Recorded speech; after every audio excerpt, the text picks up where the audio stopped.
ভিডিঅ'ত copyright claim চাব পাৰিছে কিন্তু ভিডিঅ'টোত এড এনেবল এতিয়ালৈকে আছে মানে ভিডিঅ'টোৰ পৰা এতিয়াও ৰেভিনিউ জেনেৰেটেড হৈ আছে কিন্তু কেনেকৈ আপুনিও কৰিব পাৰিব এই ভিডিঅ'টোৰ মাধ্যমেৰে আপোনালোকে জানিব পাৰিব কপিৰাইট ফ্ৰী মিউজিক ব্যৱহাৰ কৰি আপুনি ভিডিঅ' এটা আপলোড কৰিছে বা ভিডিঅ' এটা ক্ৰিয়েট কৰি ইউটিউবত আপলোড কৰিছে তথাপিও আপোনাৰ সেই ভিডিঅ'টোত কপিৰাইট ক্লেইম আহিছে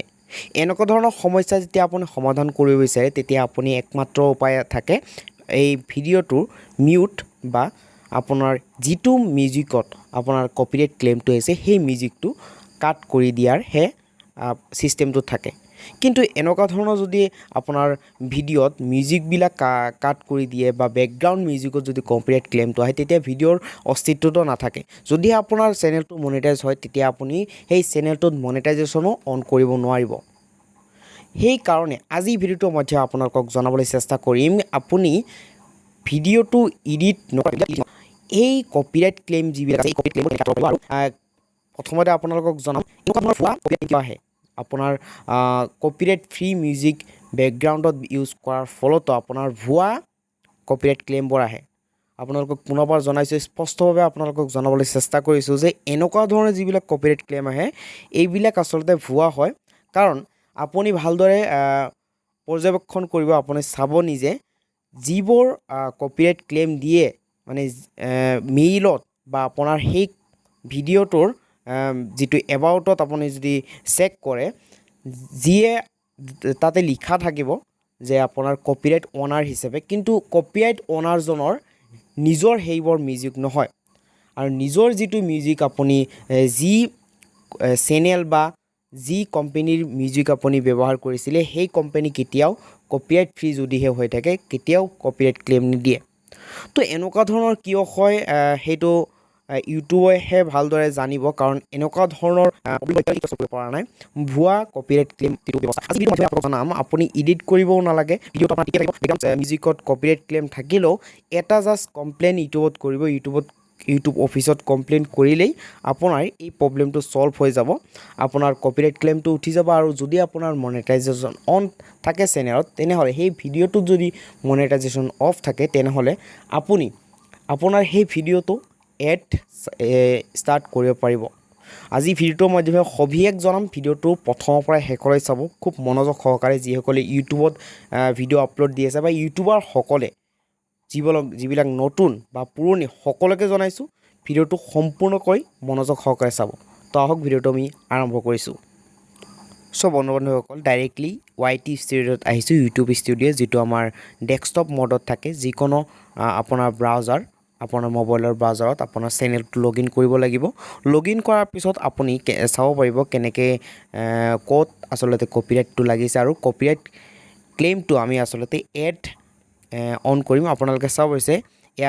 এই চেনেলটোৰ দুটা ভিডিঅ'ত কপিৰাইট আহিছে ইয়াতে ভালদৰে লিখা আছে নট ইলিজিবল মানে ডলাৰ চাইনটো কাট চাইন আছে আৰু মনিটাইজেশ্যনৰ ঠাইত নট ইলিজিবল আৰু কপিৰাইট ক্লেইম লিখা আছে এতিয়া এই ভিডিঅ'টোত ইউজ কৰিছিলোঁ ন' কপিৰাইট চাউণ্ড ঠিক আছে ন' কপিৰাইট মিউজিকত কপিৰাইট লাগি গৈছে কেনেকৈ এতিয়া এইটো আমি ঠিক কৰিম সম্পূৰ্ণ ভিডিঅ'টোত আপোনালোকে চাব পাৰিব ইয়াতে চি ডিটেইলছ যে আছে চি ডিটেইলছত ক্লিক কৰিব লাগিব ডিটেইলছত যোৱাৰ পিছত আপোনালোকে চাব পাৰিব not affected actually copyright claim on চেনেলত এফেক্টেড নহয় কিন্তু তথাপিও আপোনাৰ যিটো ৰেভিনিউ জেনেৰেট নহ'ব সেই ভিডিঅ'টোৰ যিবিলাক ৰেভিনিউ আছে সেই ৰেভিনিউবিলাক আপোনাৰ যিটো কপিৰাইট ক্লেইমৰ অনাৰ তেওঁ পাব ইয়াতে ভালদৰে চাব পাৰিছে কল অফ দ্য নাইট এই সংটো ইউজ কৰা হৈছিলে মানে মিউজিকটো কিন্তু ইয়াৰ অনাৰটো বেলেগ আছিলে কিন্তু আজি যিটো ইয়াতে শ্ব' কৰিছে এটা এটা ফেক আইডি হয় ফেক আইডিয়ে কপিৰাইট ক্লেইমটো দিছে সেইকাৰণে আজি আমি কমপ্লেইনটো কৰিম ইয়াতে ভালদৰে চাব পাৰিছে কল অফ দ্য নাইট এই মিউজিকটোৰ অনাৰটো ইয়াতে বেলেগ এটা দি আছে ইলাইট এলিয়েন্স মিউজিক নহয় আপুনি যদি ইলাইট এলিয়েন্স মিউজিকো আপুনি ইউটিউবত মাৰি চাৰ্চ কৰি চাই তথাপি আপুনি বিচাৰি নাপাব এইটো ফুল্লি ফেক হয় তো আপুনি কেনেকৈ বুজি পাব নিজে ট্ৰাই কৰি চাব তো এতিয়া আমি এইটো এতিয়া সলভ কৰিব কেনেকৈ লাগিব ইয়াতে ভালদৰে চাব পাৰিছে এতিয়া সলভ কৰাৰ কাৰণে চিলেক্ট একশ্যন যিটো আমি আচলতে প্ৰথমতে মিউট কৰাৰ অপশ্যন আছিলে আজি আমি মিউট নকৰিম আজি আমি ৰিপ্লেচো নকৰিম ট্ৰিমো নকৰিম কি কৰিম আপোনালোকক জনাইছে ডিছপিউট য়েছ আপোনালোকে চাব পাৰিছে ডিসপিউট যি লিখা আছে ডিসপিউটত ক্লিক কৰিব লাগিব মানে এটা আবেদন আপোনাৰ মিউজিকটো নিজা হয় বা আপোনাৰ ফ্ৰী মিউজিক হয় তথাপি আপোনাৰ কপিৰাইট ক্লেমটো দিছে যদি ভুলবশত দি থাকে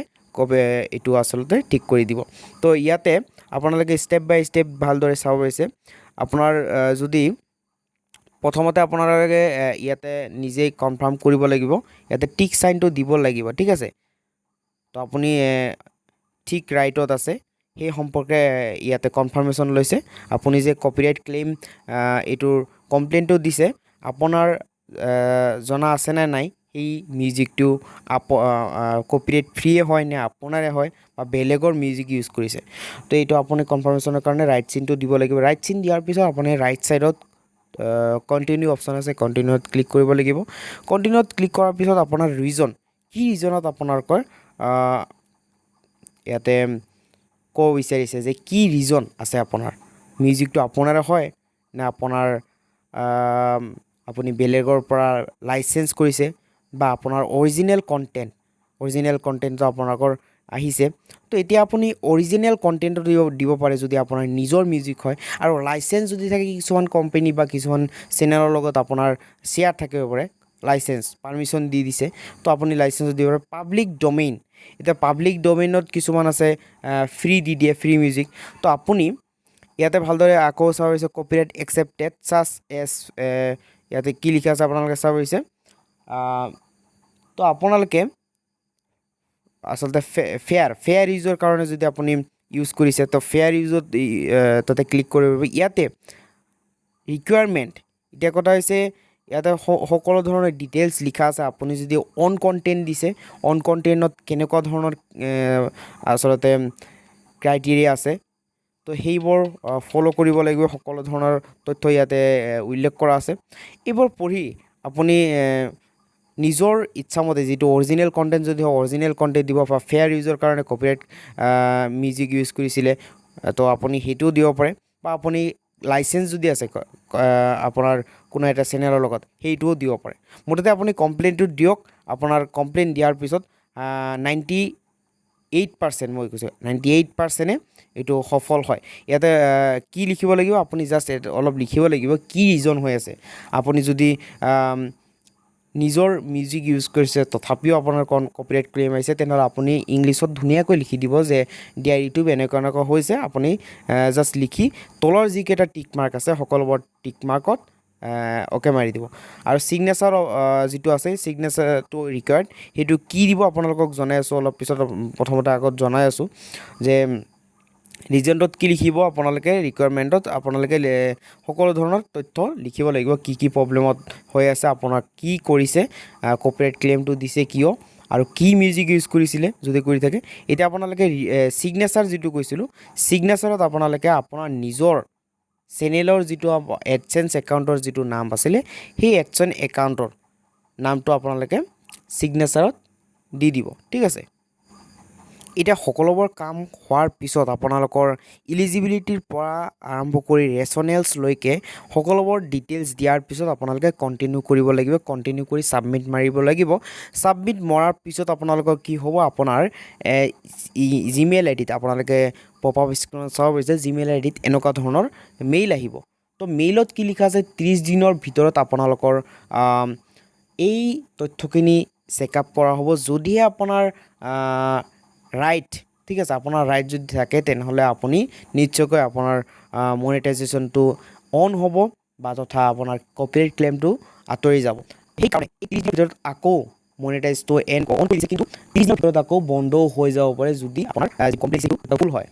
তো আপোনালোকে চাব পাৰিছে এস্ক্ৰো এনেকুৱা ধৰণৰ লিখা আহিছে তো এই ডলাৰটো আপোনালোকে চাব পাৰিছে প্ৰথমতে নট এলিজিবল লিখা আছে এতিয়া আপোনালোকৰ মনিটাইজেশনটো অন আছে তো এই কথাখিনি ইমেইলত কিন্তু খুব সুন্দৰভাৱে কৈ দিয়া হৈছে যে 30 দিনৰ ভিতৰত ভেৰিফিকেশন হোৱাৰ পিছত যদি আপোনাৰ ভুল হয় যে আপোনাৰে ভুল আপোনাৰ সঁচাকৈ কপিৰাইট ক্লেম আহিছে তো তেনেহলে আপোনাৰ মনিটাইজেশনটো আকৌ গুচি যাব আৰু যদি এনেকুৱা ধৰণৰ আপুনি ৰাইট থাকে ঠিক আছে তো আপোনাৰ প্লাস পইণ্ট যদি থাকে তেনেহলে আপুনি আপোনাৰ কপিৰাইট ক্লেইমটো আঁতৰি যাব। তো আজিৰ ভিডিঅ'টোৰ মাধ্যমেৰে এনেকুৱা ধৰণৰ এটা ইনফৰমেশ্যন, খুব গুৰুত্বপূৰ্ণ ইনফৰমেশ্যন আপোনালোকৰ ওচৰলৈ শ্বেয়াৰ কৰিলোঁ। বহুতেই সন্মুখীন হৈছে, বহুতেই কি কৰে, কপিৰাইট ক্লেইম অহাৰ পিছত চেক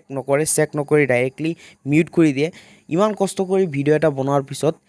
ভিডিঅ'টোৰ যেতিয়া মূল অস্তিত্ব নাথাকে, তেতিয়া আচলতে খুবেই দুখজনক হৈ থাকে। কিন্তু বহুতৰে এইখিনি আচলতে যিটো আমাৰ চাব লাগে সেইটো নাচায়। তো নচোৱাৰ ফলত কি হয়, আমাৰ